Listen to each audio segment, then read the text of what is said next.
stand behind a man with an elite physique. I'm talking the kind of build that turns heads at the beach, that fills out a suit, that looks just as good from the back as it does from the front. Now look at where his glutes end and his hamstrings begin. You can't tell. There's no flat spot, no awkward gap, no droop where the glute fades out and the hamstring picks up. It's one continuous flowing line of muscle from the lower back all the way down to the knee. That line is what bodybuilders call the glute-ham tie-in, and it is the single most underrated feature of an aesthetic male physique. Most men have never thought about it once in their entire training career. They train glutes on one day, they train hamstrings on another. They hit some hip thrusts, some leg curls, they call it a job well done, and then they wonder why, despite years of leg training, their lower body still looks awkward in a pair of fitted pants. Why their physique reads as guy who lifts instead of guy who is built. The answer is the ratio. The glute to hamstring ratio is the hidden math of an aesthetic lower body, and almost nobody is training for it on purpose. In the next 8 minutes, I'm going to show you what that ratio actually looks like, why getting it wrong wrecks an otherwise good physique, and exactly how to fix it. Let's get into it. Here's the thing nobody tells you about the back of your body. Your eye doesn't see your glutes as a separate muscle from your hamstrings. It can't. They sit right on top of each other. The lower fibers of the glute max literally drape over the top of the hamstring origin. When you look at a man from behind, your brain is not measuring his glutes and his hamstrings independently. It's reading the whole rear silhouette as one shape, one line, one impression. And that means the way each muscle relates to the other matters more than the size of either one on its own. Think about it this way. A guy with massive glutes and tiny underdeveloped hamstrings looks bottom heavy and incomplete. His glutes appear to just stop, and there's a visible dip before his leg starts. From the side, it looks like his butt is sitting on chopsticks. Now flip it.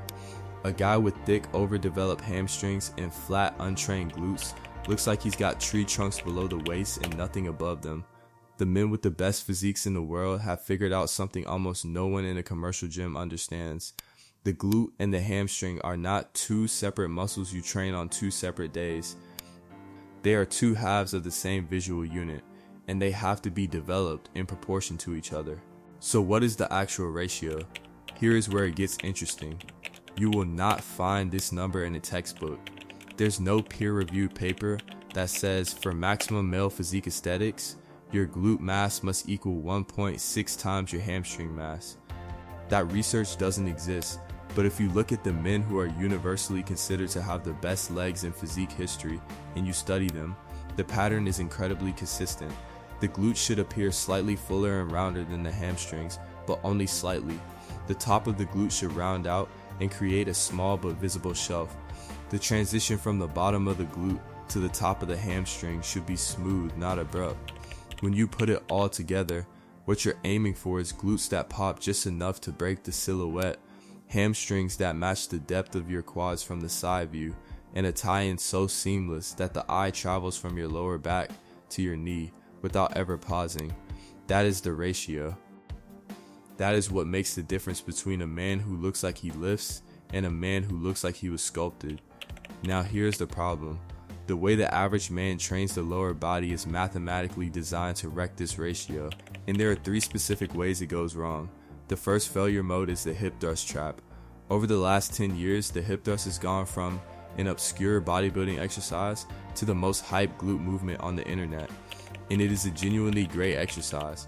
But what's happened is that men who care about their glutes have started building entire glute sessions around the hip thrust and its variations, and the hip thrust trains the upper glute almost exclusively. It barely touches the hamstring. It barely touches the lower glute fibers that blend into the tie-in. The second failure mode is the leg curl problem. Most men train hamstrings exclusively with leg curls, seated curls, line curls, machine after machine. Here's the issue. The hamstring has 2 functions. It bends the knee, which is what a leg curl trains, and it extends the hip, which is what every Romanian deadlift, every good morning, every stiff-legged deadlift trains. The third failure mode is the most common and the most invisible. It's a training frequency imbalance. Most men hit glutes hard once a week on leg day and hit hamstrings as an afterthought, or they have a posterior chain day where everything gets crammed in and the hamstring work is whatever they have energy left for. The result is that the glutes get 5 or 6 working sets per week of focus, fresh effort, and the hamstrings get 2 or 3 sets of garbage volume at the end of a session when the guy is already cooked. So how do you fix it?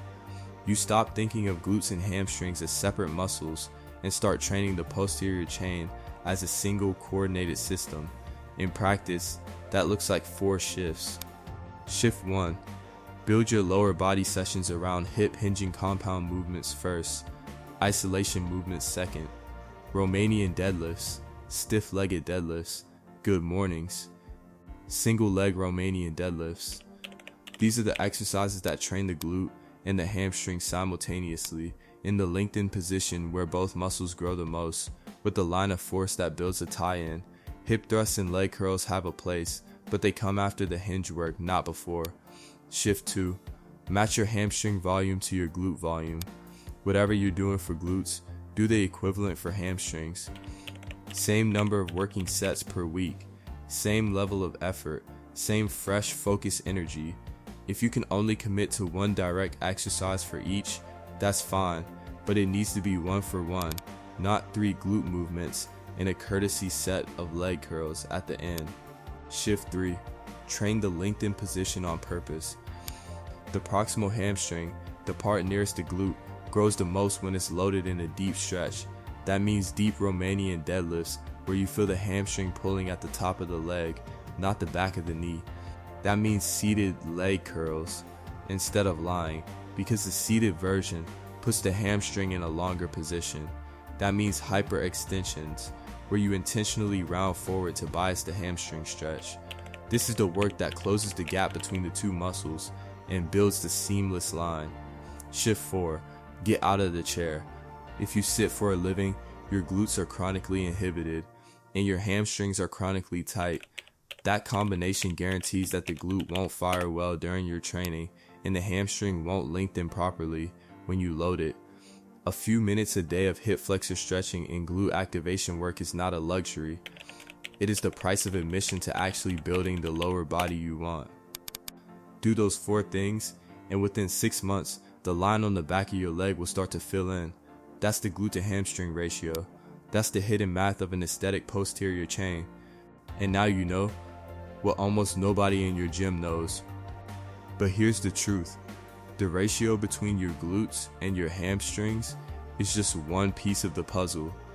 The full picture, the entire blueprint for building a lower body that looks built, balanced, and aesthetic from every angle, requires a complete approach to leg day, the right exercise selection, the right session structure, the right ratios across every muscle, not just 2.